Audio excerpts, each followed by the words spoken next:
বন্ধুরা, আশা করি তোমরা সবাই ভালো আছো। তোমার চ্যানেলে তোমাদের সবাইকে স্বাগতম। তো একটা বিষয় নিয়ে আজকের আলোচনা, যে আমরা যারা মাধ্যমিক এবং উচ্চ মাধ্যমিক পরীক্ষার্থী রয়েছে তাদের জন্য যে কথাগুলো বলবো, কথাগুলো একটু মন দিয়ে শুনো। কারণ যে কথাগুলো বলছি এটা আমার জন্য নয়, এটা একমাত্র তোমার জন্য। কারণ তোমার রেজাল্ট যদি ভালো হয় তো সেটা তোমারই ভালো হবে, অন্য কারো কিন্তু ভালো হবে না। এক নম্বর কথা। দু নম্বর কথা হচ্ছে, স্টেজে গিয়ে খেলবো তার আগে কখনো নেট প্র্যাকটিস করব না, সেটা কখনো হয় না। অর্থাৎ আমি বছরটা একদম ফাঁকি মেরে নষ্ট করে ফেলবো আর পরীক্ষার হলে আমার বিরাট একটা রেজাল্ট হবে, এই আশা করাও ভয়ানক পাপ। অর্থাৎ তুমি যদি মনে করো এখন আমি একটু পাবজি খেলবো, বন্ধুদের সঙ্গে আড্ডা মারবো, বিভিন্ন জায়গায় টাইম পাস করব, আর ঠিক পরীক্ষার আগে 10 দিন পরে আমি বিশাল কিছু করে ফেলবো, ক্যাশকলা করবে, কিচ্ছু হবে না তোমার দ্বারা। কেন বলছি এই কথাটা? কারণ সিলেবাস, প্রশ্ন মডেল, কোশ্চেন মডেল বা কোশ্চেন স্ট্রাকচার যেভাবে হচ্ছে, সে মাধ্যমিক বলো বা উচ্চ মাধ্যমিক বলো, কোনোটাই জলের মতো সস্তা না। যথেষ্ট যথেষ্ট প্র্যাকটিস করে, পড়াশুনো করে পরীক্ষার হলে গেলেই একটা ভালো রেজাল্ট করা সম্ভব। ওই সারা বছর পড়লাম না, পরীক্ষার আগের দিন গিয়ে ওঠা, সারা দিন রাত ঘুরলাম ফিরলাম, 4-5টা জেরক্স করলাম, জেরক্সের দোকানে ভিড় করলাম, কেউ বা পকেটে করে নিয়ে চলে গেলাম, এতে কখনো ভালো রেজাল্ট হয় না। আর ভালো রেজাল্ট হবে, পাস করবে, ঘুরবে ফিরবে, দুদিন পরে সেন্টারিং কাজ করতে কেরালায় যেতে হবে। শুনতে খুব খারাপ লাগবে, কিন্তু বাস্তব এটাই। বহু দেখতে দেখতে অভ্যস্ত হয়ে গেছে। আর যারা পরিশ্রম করছে তাদের সঙ্গে তো পেরে ওঠা সম্ভব না, কারণ যারা পরিশ্রম করবে সারাটা বছর ধরে তারা ঠিক তার নিজের জায়গাটা তৈরি করবেই, এটাই বাস্তব। আর একটা কথা বলি, যারা দেখছো না খুব বেশি ভালোবাসে তোমাকে, আমার সোনা খোকা, বাবা, তারপরে কাকা, পাড়ার মাসি, কাকিমা, পিসিমা, দাদা, দিদি, ইভেন ফাদার অ্যান্ড মাদার, খুব ভালোবাসে। কেন বলো তো? কারণ তোমার কাছ থেকে তারা কিছু আশা করে এবং তুমি তাদের আশাটা মেটাবে, এটার জন্যই। যদি রেজাল্ট খারাপ হয়, এটা বাস্তব, যদি রেজাল্ট খারাপ হয়, ঘর থেকে বেরো, তোমার চোখের সামনে আসবি না। এই ওই বাড়ির ছেলেটা না ফেল করেছে, ওর দ্বারা কিচ্ছু হবে না, পরীক্ষাতে কোনো মতে টেনে টুনে পাশ করেছে, ও ওই সাবজেক্ট নিয়ে পড়তেই পারবে না, ও সায়েন্সই নিতে পারবে না। কত রকম যে কথা। যারা জীবনে সায়েন্স উচ্চারণ করতে পারে না বা দেখা গেল পঞ্চম শ্রেণী পর্যন্ত উত্তীর্ণ হতে পারেনি, তারাও এই ধরনের কমেন্ট করবে। গার্লফ্রেন্ড থাকলে ছেড়ে পালিয়ে যাবে, এটাই বাস্তব, এটাই হয়, এটা দেখেছি। এই কারণে একটাই ওষুধ, সেটা কি? ভালো করে পড়াশুনো করে ভালো রেজাল্ট করো এবং সামনের পথ প্রস্তুত করো।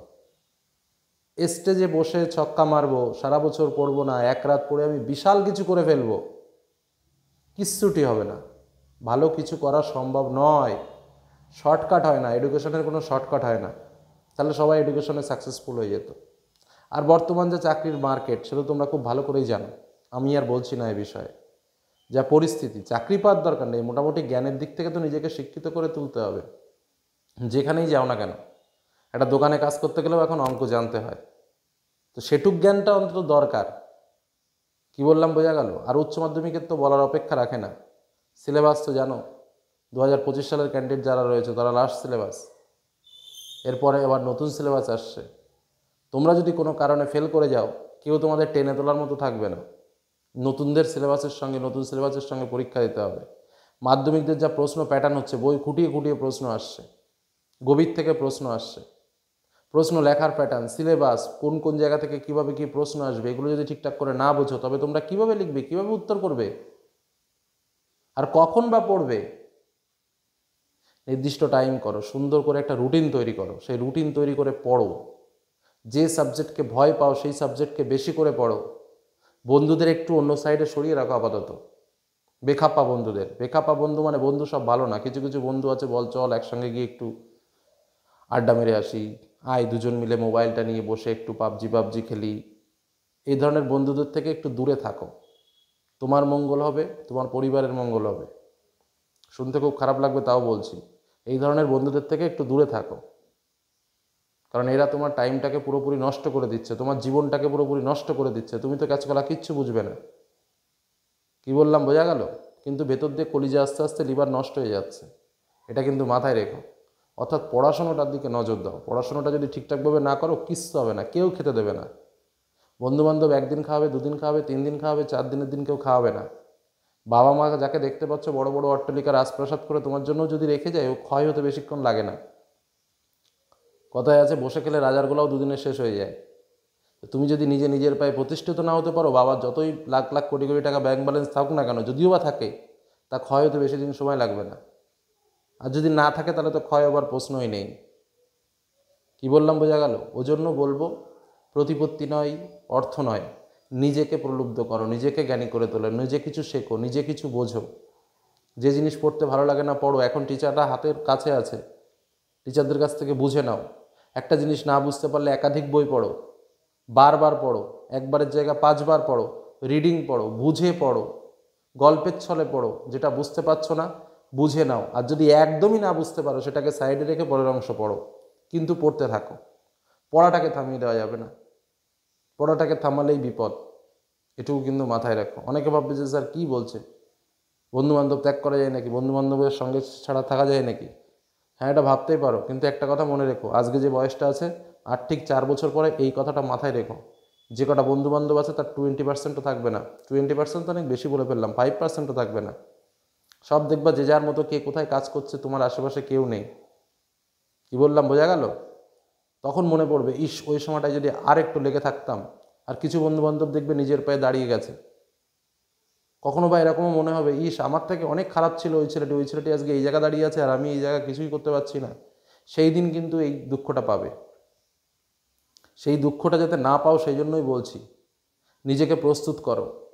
আর অনেকের আবার দেখি, অনেক ছাত্রছাত্রীর বেশি ঘ্যাম বেড়ে যায় মাধ্যমিকের রেজাল্ট ভালো করার পরে বা অন্যান্য ক্লাসে। আমি স্যার ক্লাসের ফার্স্ট বয়, আমার মাধ্যমিকে আমি এই রেজাল্ট করেছি। এই রেজাল্ট করে তুমি বিশাল কিছু করে ফেলেছো? কিচ্ছু করতে পারোনি তুমি। এবং সেই আনন্দে সে পড়াশোনা বন্ধ করে দেয়, ভাবে যে আমিই সবসময় ফার্স্ট থাকবো, উলুবনে শিয়াল রাজার মতো। কিন্তু সেটা কখনো হয় না। পড়াশোনা না করলে ফার্স্ট লাস্ট হতে বেশিক্ষণ সময় লাগে না। এটাই হলো মূল কথা, এটাই হলো বোঝবার কথা। এই জন্য যারা মনে করছে যে আমি সব পারি, আসলে তারা কিছুই পারো না। তারা ভালো করে পড়ো, ওই পারাটাকে টিকিয়ে নিয়ে যাও দীর্ঘদিন ধরে, কারণ ওইটাকে টিকিয়ে রাখাটাই হচ্ছে পারা। বোঝা গেল কি বললাম? আর তুমি পারো বলছো যখন, তখন একটা কথা বলে রাখি, তুমি যদি সব পারো, সব বোঝো, তাহলে তুমি ওই যে তুমি র্যাঙ্ক করেছো বা তুমি ফার্স্ট হয়েছো বা তুমি স্কুলের টপ স্টুডেন্ট, ওই টপটাকে তুমি বজায় রাখতে হবে তোমাকে শেষ পর্যন্ত। তখনই তুমি বলতে পারবে যে না আমি পারি, তার আগে পর্যন্ত নয়। একটা ক্লাস, দুটো ক্লাস, 3টে ক্লাস একটা স্কুলে ফার্স্ট হয়েছে বলে তুমি কি সব মহান হয়ে গেছো? কখনো না। তোমার ভেতরেও নেগেটিভিটি আছে, সেগুলোকে খুঁজে বের করো, সেগুলোকে শুধরে নেওয়ার চেষ্টা করো, নিজেকে আরও সাকসেসফুল করে তোলো। আর এই জার্নিটা একটা দুটো ক্লাসের জার্নি নয়, একটা দীর্ঘ লং টাইমের জার্নি। নিজেকে সফল করে তুলতে গেলে বিশেষ করে যে কথাটা সবসময় মাথায় রাখবে, 9, 10, 11, 12, first year, second year, third year বা ফোর্থ ইয়ার, এই যে 7টা-8টা বছর, এই 7টা-8টা বছর যে ভালো করে সার্ভিস দেবে, তার 80টা বছর, 70-80টা বছর ভালোভাবে কাটবে। অর্থাৎ এই 7-8 বছরের পরিশ্রমে তোমার সারা জীবন গড়ে তুলবে। অর্থাৎ এই পরিশ্রমকে ছোটোভাবে দেখো না। অনেকে কমেন্ট করে, মাস্টাররা বসে বসে বেতন নেয়, ওই চাকরি করে, কিচ্ছু করে না, চুপচাপ বসে থাকে, বসে বসে বেতন নেয়। আরে বাবা, বেতনটা দেখলে হবে? ওইটা পেতে গিয়ে তার যে কষ্টটা হয়েছে সেটাই তো হলো মূল বেতন। বেতন কি চাকরির বেতন? অফিসে যারা কাজ করে, কি কাজ করে, তো আমিও গেলে মনে হয় যে ও কাজটা আমিও করতে পারতাম। অনেকে ভাববে যে ও কাজটা আমিও করতে পারতাম। এটাই বাস্তব, কাজ করাটা খুব বেশি ফ্যাক্টর নয়। যে যেখানেই থাকুক না কেন, ডাক্তার প্রেসক্রিপশন লিখে দিচ্ছে, সিম্পল, জ্বরের জন্য এই ওষুধ দিয়েছে, এটা একটা অ্যান্টিবায়োটিক দিয়েছে, আমরা দেখেই বুঝে যাচ্ছি এই ডাক্তার এই ওষুধ দিয়েছে, ও তো আমিও দিতে পারতাম। এটা ঠিক, এটা ঠিক। যেগুলো ছোট ছোট প্রেসক্রিপশন আমাদের হয়, সিম্পল প্রেসক্রিপশন, কিন্তু তার ওই জায়গাটাই, ওই লেখার ক্ষমতাটা সঠিকভাবে অর্জনের জন্য তাকে অধিক পরিশ্রম করতে হয়েছে, তারপরেই সে ওই জায়গাটা গেছে। তাকে নিয়ে হাসি নয়। তো সেটাই কথা তোমাকে বলতে চাইছি, যে যেখানেই পৌঁছেছে তার জন্য তার অধ্যবসায়, তার জন্য তার তপস্যা দাঁড়িয়ে রয়েছে। তোমাকে যদি মনে হয় তুমি নিজের পায়ে প্রতিষ্ঠিত হবে, তাহলে তোমাকেও সেই তপস্যা করতে হবে, তোমাকেও অধ্যবসায় করতে হবে, তোমাকেও দিনরাত পরিশ্রম করতে হবে। যদি করতে পারো তো চলো, যদি না করতে পারো তো থেমে যাও। এটুকুই বললাম। অনেকের এই কথা ভালো লাগবে না, তবুও বললাম, কারণ আমার ওটাই দরকার যে তোমার কিছু ভালো হোক। পারলে পড়াশোনা করো।